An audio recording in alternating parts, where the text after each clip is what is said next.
Assalamualaikum warahmatullahi wabarakatuh. Di sini saya akan menjelaskan mengenai asuransi syariah. Secara garis besar, asuransi syariah definisinya yaitu sama saja dengan asuransi konvensional, yaitu usaha tolong menolong terhadap sesama apabila terjadi resiko yang tidak diinginkan.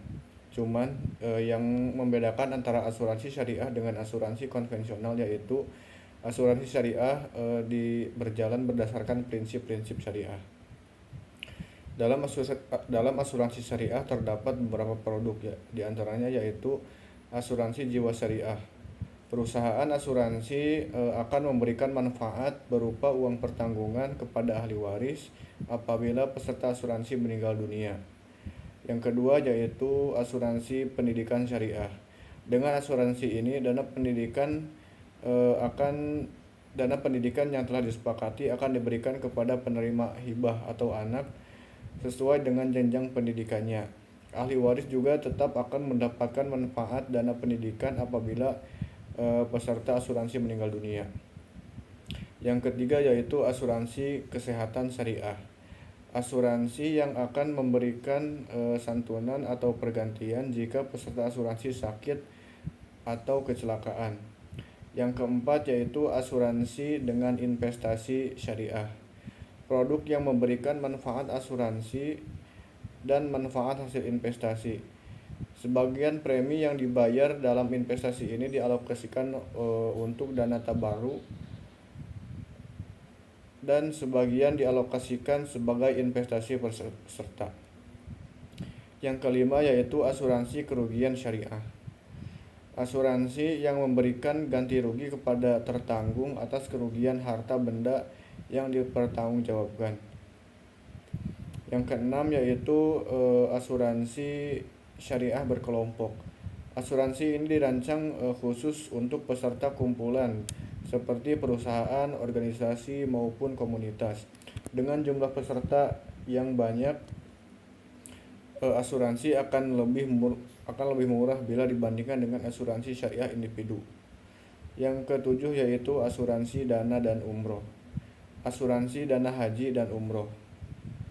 Asuransi ini memberikan perlindungan finansial bagi jamaah haji dan umroh atas musibah yang terjadi selama menjalankan ibadah haji atau umroh. Khusus asuransi haji telah diatur dalam Fatwa MUI nomor 39/DSN MUI tahun 2002 tentang asuransi haji agar para jamaah mendapatkan ketenangan selama menjalankan ibadah haji.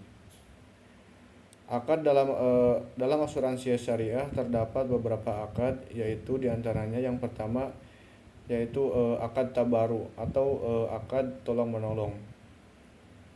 Seperti peserta asuransi memberikan hibah yang akan digunakan untuk menolong peserta lain dan yang terkena musibah, sedangkan perusahaan asuransi sebagai pengelola dana hibah. Yang kedua yaitu akad tijarah atau akad mudharabah. Dalam akad ini perusahaan asuransi sebagai mudharib atau pengelola dan peserta sebagai sohibul mal atau pemegang polis.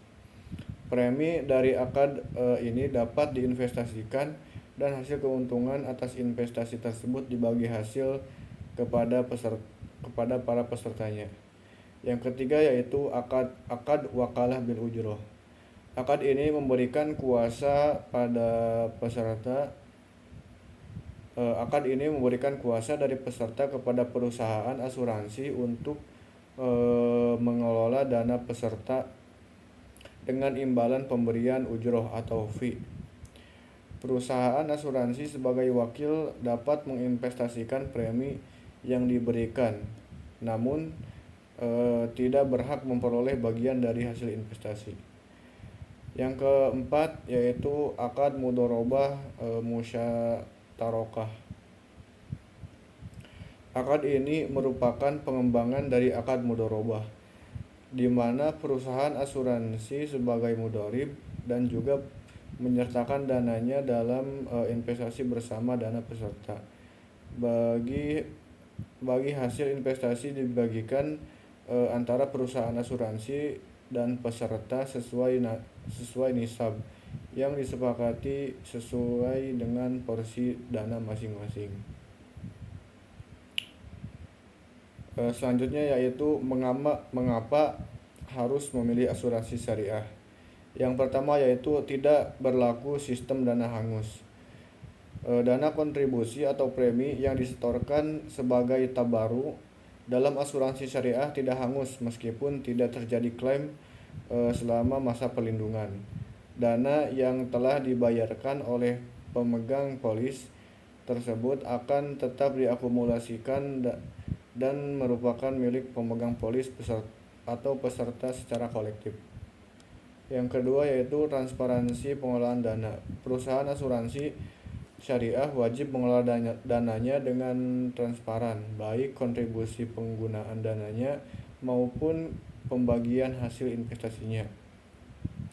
Apabila terjadi surplus underwriting, maka pembagian nisabnya juga dibagikan kepada para peserta secara transparan. Yang ketiga yaitu pengelolaan dana